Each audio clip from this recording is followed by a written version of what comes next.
تیره ورځ یوه ډېره دردونکې واقعه وشوه چې هغه د افغانستان زابل په ولایت کې یو ماشوم د حیدر په نامه باندې 15 کلن ماشوم تقریبا یو څاو کوی تولیدلی و 2-3 ورځې خوار پکې ژوندی و بیا مړ ترې راووته. واقعا چې دا ډېره دردونکې واقعه وه د مسلمانانو زړونه یې ودردول. همدغه رنګې د مسلمانانو سترګې په اوښکو باندې لمدې او خړوبه کړې.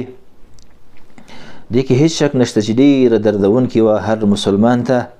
لیکن داسې واقعات چې کله رامنځته کېږي دا د الله جل جلاله د حکمتونو نه خالي نه وي، د عبرتونو نه خالي نه وي.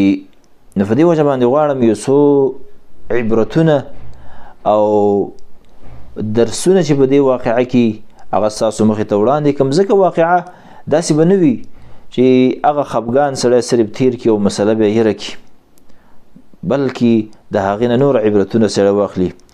اول د هغې ورثو ته د زړه صبر د الله نه غواړو، د دې عوضونه د الله په دنیا او آخرت کې ورکړي.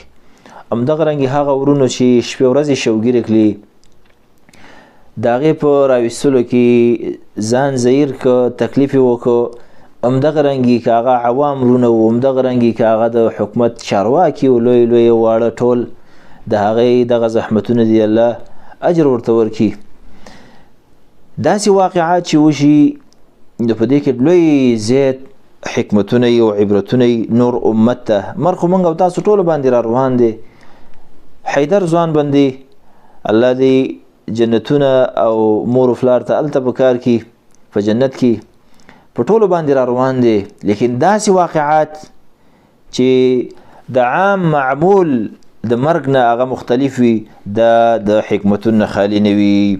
یو حکمت په داسې واقعاتو کې دا دی د حیدر ځوان په واقعه کې چې دا موږ او تاسو ته دا درس راکوي چې ای مسلمانانو هر څه چې تا ته رسیږي که ضرر رسیږي او که نفع رسیږي نو څوک یې تا نه نشي منع کولی. نبي صلی الله علیه وسلم یو ورځ عبدالله ابن عباس ته ته وویل ځان سره په سورلۍ کېنولی و یا غلام ای هلکه وایي تا ته انی اعلمک کلمات زه تا ته یو څو خبرې ښیم او دا یاد یې که په دې عمل وکړه. یو په هغې کې دا وه واعلم و ای غلام ای هلکه دا خبره واوره په دې ځان پوهه که ان الامة لو اجتمعت على ان ينفعوك بشيء لم ينفعوك الا بشيء قد كتبه الله لك. وای که دا ټول امت را جمع شي د دې دپاره چې تا ته نفع درکړي دی نفع نشي درکولی مګر هغه چې الله ستا دپاره لیکلي. دلته حیدر ځوان ټول د ټول افغانستان د ټول زابل اولس را جمع شوی و، بلکې د افغانستان حکومت لوی لوی چارواکي هم راغلي و سره د اسبابونه او د مهندسینو ماهرینو خلکو سره. او حیدر ځوان 15 متره او ګزه کې لاندې پروت دی، ښکاري هم اواز هم اوري، لیکن د ټول افغانستان اولس دا نشوه کولی چې دی ته نفع ورکړي او د هغې ضرر نه بچ کړي چې کم درته لیکل شوی و. دا زموږ او ستاسو دپاره درس دی چې مسلمانه ضرر ورکول نفع ورکول د الله په لاس کې دي. نه ضرر او نفع ګوره ټول افغانستان ولس سره د اسبابونه ښکاري هم 15 متره کې لاندې، لیکن عاجز و دی هیڅ نفع حیدر ځوان ته ورنکړه. کله چې الله جل جلاله دې ته نجات نه و لیکلی نو باید چې دا زموږ او ستاسو ایمان وي او دا هم عقیده وي نفع او ضرر رسول د الله په لاس کې دي.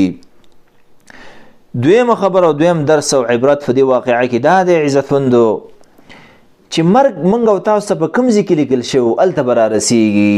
حیدر ځوان ته مرګ دا 15 متره کې لاندې په ځمکه کې لیکل شوی و. الله فرمایي په قرآن کریم کې وما تدري نفس بأي أرض تموت، هیڅ یو نفس ته پته نشته چې په کومه ځمکه باندې دا وفات کیږي.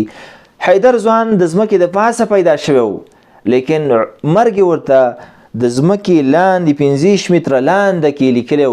دا لاړه مقې ځای ته ورسېده کوم ځای کې چې دنه سا ختله هلته خپل روح خپل رب ته او خپل باری ته وسپاره ده. نو کوم ځای کې چې سړي ته روح لیکل شوی د وتلو هلته به د هغه نه روح وځي. همدغه رنګې په حدیث کې په دې واقعه کې به دا عبرت هم زموږ دپاره وي چې څومره رزق ستا لیکل شوی وي او عمر دی وي هغه نه مخکې کېږي او نه وروسته کېږي. د حیدر ځوان همدغومره عمر الله ورته لیکلی و، د دې نه مخکې کېده او نه وروسته کېده.